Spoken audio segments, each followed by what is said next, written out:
In Clive Barker's story, The Forbidden, from his Books of Blood, we find Helen, a university student at Liverpool, that moves herself into a rundown estate. Graffiti covers the walls, and in that graffiti, it leads her to the Candyman, a local urban legend. An urban legend that Helen comes to believe is responsible for the murders and mutilations of people going on around her at the time. The locals are hesitant to discuss with her, but eventually she finds out for herself when she meets the Candyman herself. Hi, I'm Jay, and this is Vanishing Gates, where we delve into the unexplained, the strange, the mysterious, true crime, and the lot. And we are nearing on Halloween, the spooky season, or as I call it, the season of miracles, just a day away. And we're continuing in a series we're doing off our last video of The Man Who Killed Halloween, or The Real Candyman. You can see a pattern here. We're going to discuss what could possibly be the inspiration for the movie Candyman. Now, when director Bernard Rose met with Clive Barker, he had shared his interest in the story that Barker wrote. And Barker did agree to the licensing rights and allowed Rose to make the film. Now, Bernard Rose adapted the story to fit into the American market. And he moved the story from Liverpool to Chicago and centered around the Cabrini Greens housing project. In the film adaptation, Tony Todd does a great job terrorizing Virginia Madison's character, Helen. The movie leads to some real nightmare fuel, especially if you aren't a big fan of bees or fire or anything crazy that Clive Barker does. He has this really interesting way about it, and Bernard Rose really captures a lot of that Clive Barker feel in the film, I feel like. I highly suggest it. It was released in 1992, and it is definitely a classic among horror fans, solidifying Tony Todd as just this amazing... He has this amazing ability to be just the creepiest guy in just the most amazing fashion. He's so good at it. He plays such a good antagonist in the Candyman as the namesake, the Candyman. But like most stories, isn't based on fact.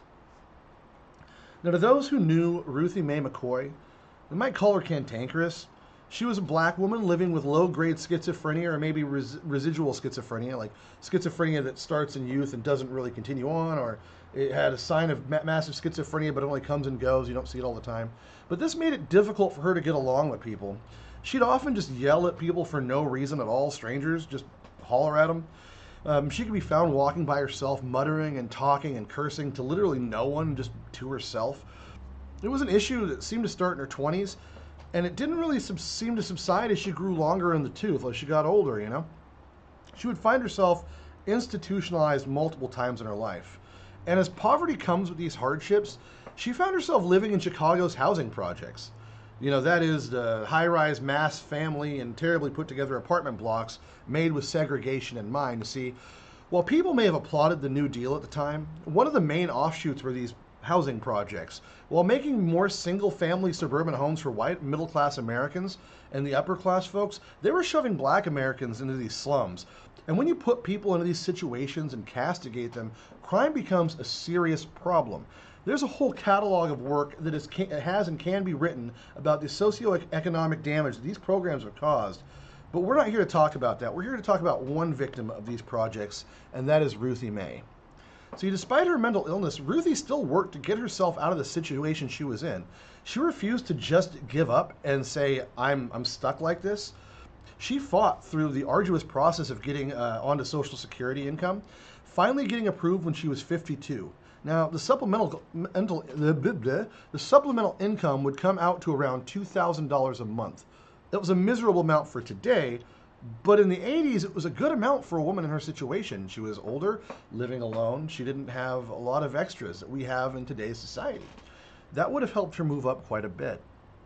Now, she'd been living originally in the Humboldt Park area, but her apartment flooded, and it forced her to move in 1983 to the Abla Homes, in apartment 1109, not far away from the Cabrini Green project portrayed in the Candyman movie. She knew this part of town was not the safest, and that's an understatement. That part of town was riddled with crime, and the housing projects were a severe hub of just monumental gang activity, drug activity, break-ins, and violence. It was not a safe place. She was denied the ability to move to the south side where her family was, and so she moved reluctantly. And things started to look around when she got approved in 1987 for SSI. She felt like her luck had changed.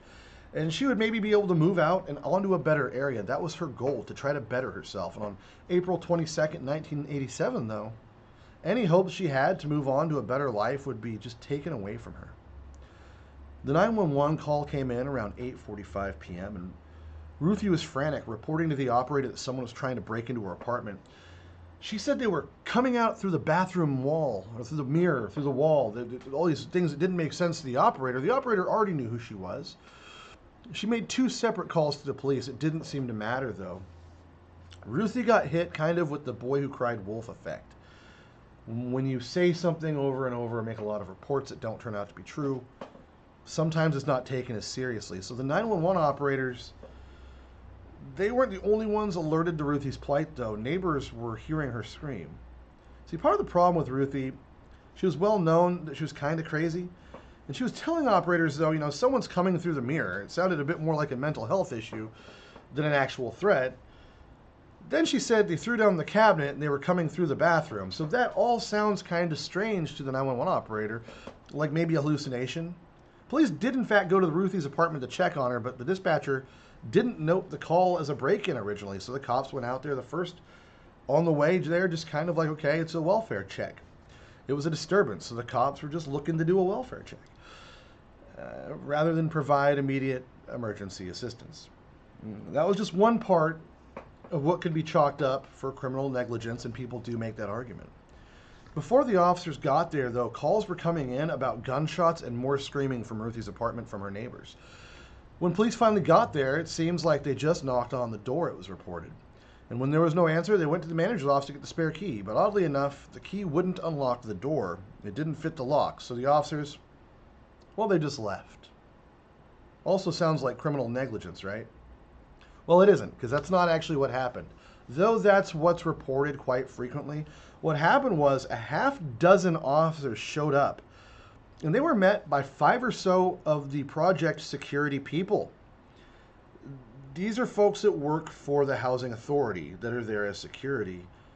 And when the cops, talking amongst themselves, they wanted to break down the door, even though they didn't have a warrant and they weren't legally allowed to.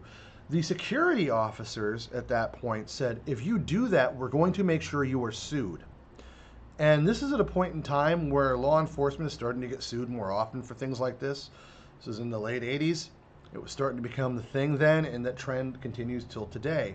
So the cops kind of had nothing else to do. They had no warrant, and the security staff was there to allegedly do their job, and so the cops would just do that, and they left. The following evening, Chicago Police Department would get another phone call. Sadly, though, it wasn't from Ruthie. Instead, they got a call from one of Ruthie's neighbors. See, Ruthie would normally go out and greet this person a couple times a day, once in the morning while she was getting her newspaper, and the other time again in the afternoon whenever Ruthie was coming back home. It was like clockwork, it sounded like, according to the neighbor. And for all her odd behavior, though, clearly it seemed that Ruthie still had a soft and friendly side. She wasn't just this cantankerous, mean person.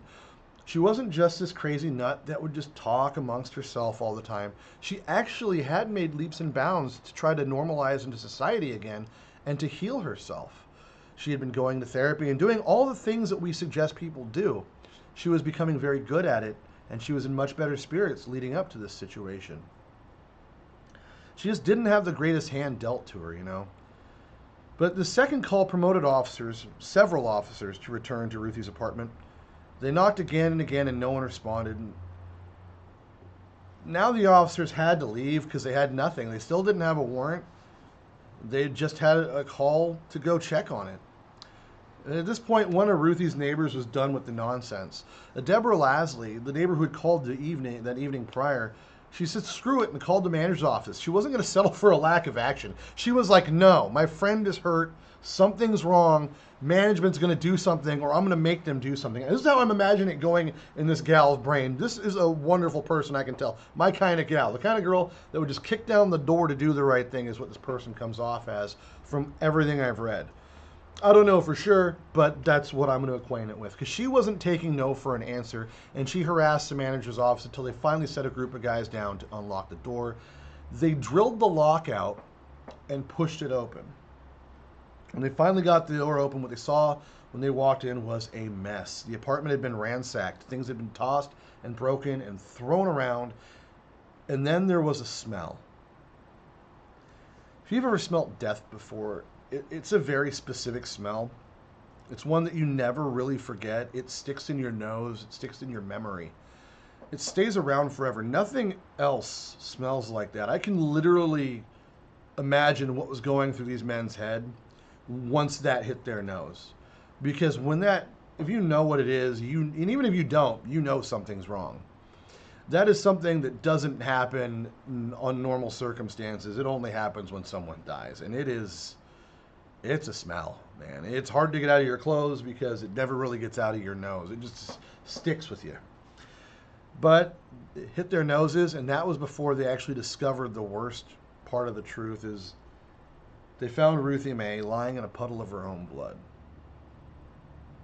Poor Ruthie had been shot 4 times, and she was left to die on her own bedroom floor. Her attackers had indeed gotten in through the bathroom, though.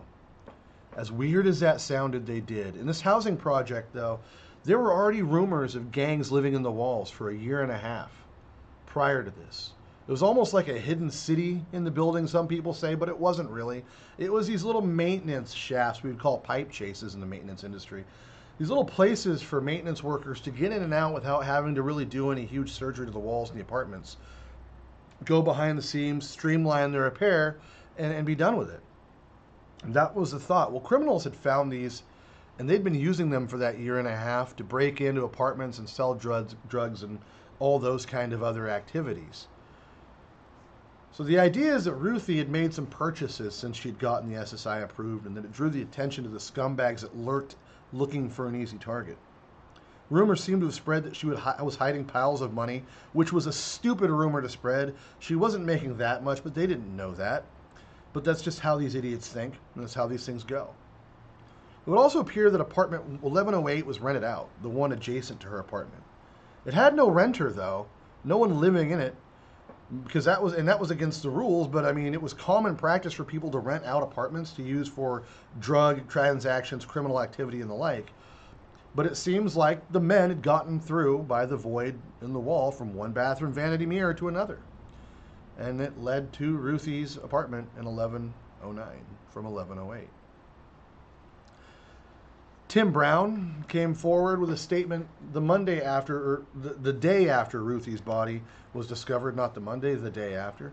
He said that he and Corey Florney had been hanging out in apartment 1108 for most of the day that Ruthie was killed. Later, they were joined by one Ronald Coleman, a John Hondras, and an Edward Turner. Ronald Coleman had shown Hondras how the adjacent apartment could be accessed through the medicine cabinet. It appears he already knew about these things. I wonder how he could have figured that out. But via the pipe chase, he showed him how to get into Ruthie's apartment. Shortly after he showed him that, Coleman and Flerney had left, leaving Tim Brown and Hondras and Turner behind. Brown stated that he witnessed Hondras and Turner break into Ruthie's apartment through the medicine cabinet before he heard several gunshots ring out. Turner then came back from the wall in the bathroom with a TV and Hondras with a rocking chair before they disappeared, which the TV, I mean, I can kind of visualize in that day and age it was still a TV. A rocking chair, though, I have a real difficult time understanding what the hell this jackass moron piece of human filth was thinking.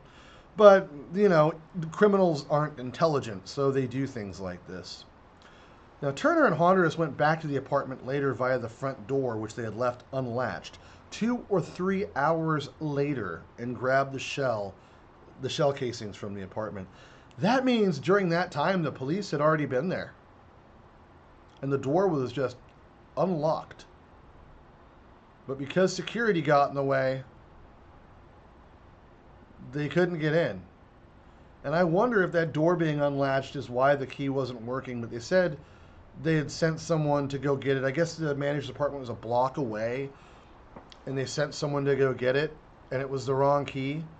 So some of this doesn't make a lot of sense. I'm not really sure where we are.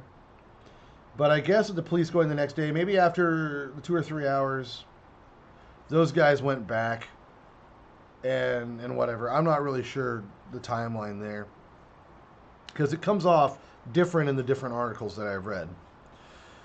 But Tim Brown, he did end up giving a different story to the cops, it would seem, and that he gave during the trial. See, he instead at the trial blamed Coleman and Hondras, not Turner, and that Turner had stayed sitting on the couch in 1108 the entire time. Now, Sonia Moore, Turner's girlfriend, testified that at 10:30 p.m. on April 22nd, Turner came to her apartment and bragged that he had shot someone.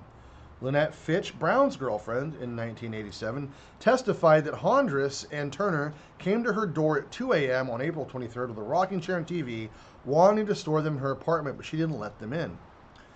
Now, Theola Arbishald, Hondra's girlfriend in 1987, testified that Hondras and Turner came to her apartment at 3:30 a.m.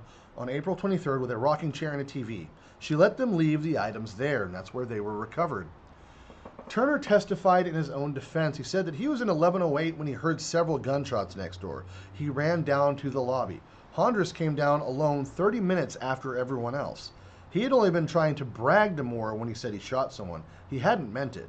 At 2 a.m., he went back to the hallway of 1108, 1109, and saw a TV sitting outside. A Belder was coming out of 1108 with a rocking chair. Belder asked for help with carrying either item. Turner notified 1109's door ajar, and so he took a peek in. He said he saw a body in a bedroom. He came back to help with the TV. Hondras came out of 1108. Belder put the rocking chair down and walked away. Hondras picked up the chair.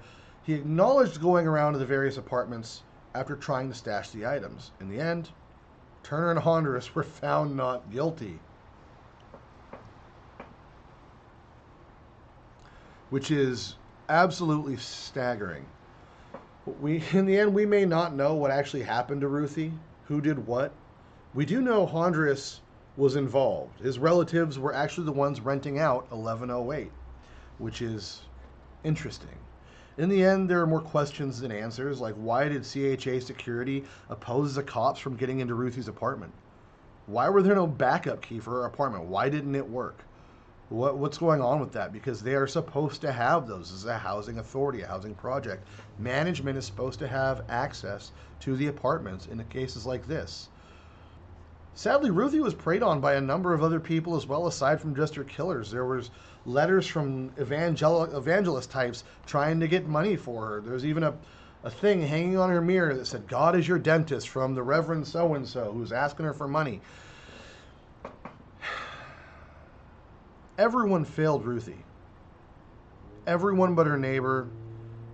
And there was nothing her neighbor could really do about it when things went down. Everyone failed Ruthie. She was working on her mental health. She was working her way out of her situation. And even after a pretty tough life at 55, she looked like she was going to make it. Only for someone, some less than valuable piece of garbage who got away with it, to rip that away from her. As scary as Clive Barker and Bernard Rose's minds could make the Candyman, because they can come up with some crazy stuff. As much as they could make him scary in story and in film, it's nothing close to how evil people can act with very little to gain. This has been Vanishing Gates. I'm Jay, suggesting you check your bathroom mirrors. Have a happy Halloween. We'll see you tomorrow on Halloween. Good night and good nightmares.